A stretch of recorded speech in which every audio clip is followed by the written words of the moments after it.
ക്രിസ്തു ജനിച്ചത് എവിടാണ്? പുൽക്കൂട്ടിലാണ് ജനിച്ചത്. പുൽക്കൂട്ടിൽ ജാതനായ ഉണ്ണിയേശു എന്നാണ്.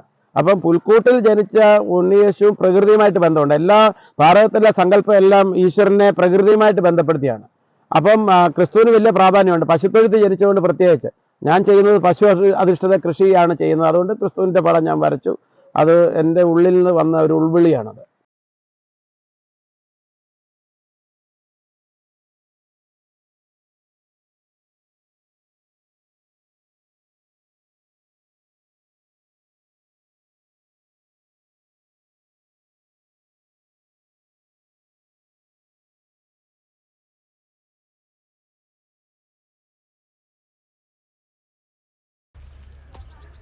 അവരെന്താ ചെയ്തിട്ട്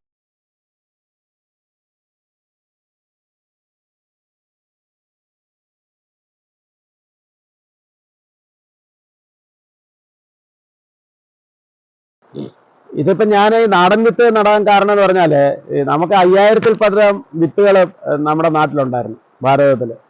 അത് പലതും വംശനാശം വന്നു പോയി. അതെല്ലാം ഔഷധമൂല്യമുള്ള വിത്തുകളായിരുന്നു.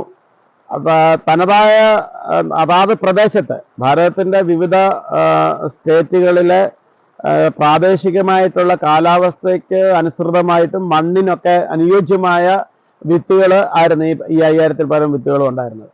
അതിൽ ബഹുഭൂരിപക്ഷവും ഔഷധ മൂല്യമുള്ളതായിരുന്നു. അതിന്ന് പലതും നഷ്ടപ്പെട്ടു പോയി. അതിൽ ചിലതൊക്കെ ഇപ്പം പലരും ശേഖരിച്ച് വെച്ചിട്ടുണ്ട്. രാമൻ ചേട്ടനെ പോലുള്ള വയനാട്ടിലെ, മഹാരാഷ്ട്രയിലൊക്കെ ഒരുപാട് ആൾക്കാർ ശേഖരിച്ച് വെച്ചിട്ടുണ്ട്.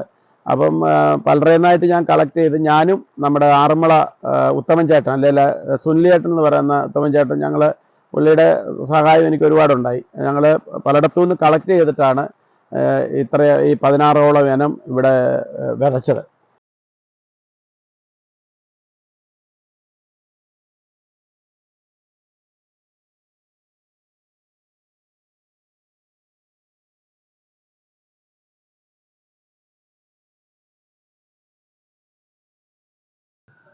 കൃഷിക്കാർക്ക് അന്യം നിന്ന് പോകുന്ന നാടൻ വിത്തുകളടക്കം കൊണ്ടുവന്ന് കരനെൽ കൃഷി എങ്ങനെ വളർത്തിയെടുക്കാം എന്ന അദ്ദേഹത്തിൻ്റെ ചിന്തയിൽ നിന്നാണ് ഇവിടെ ഈ കരഭൂമിയിൽ വിവിധ ഇനത്തിലുള്ള നാടൻ വിത്തുകൾ കൊണ്ട് വിളയിക്കുന്ന നെൽകൃഷി ഇവിടെ ഉൽപ്പാദിപ്പിക്കുന്നത്.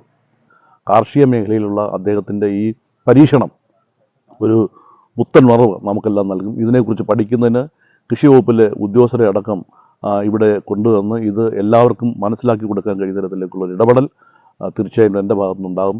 അജയ്കുമാറിന് എല്ലാവിധ ആശംസയും ഞാൻ നേരുന്നു.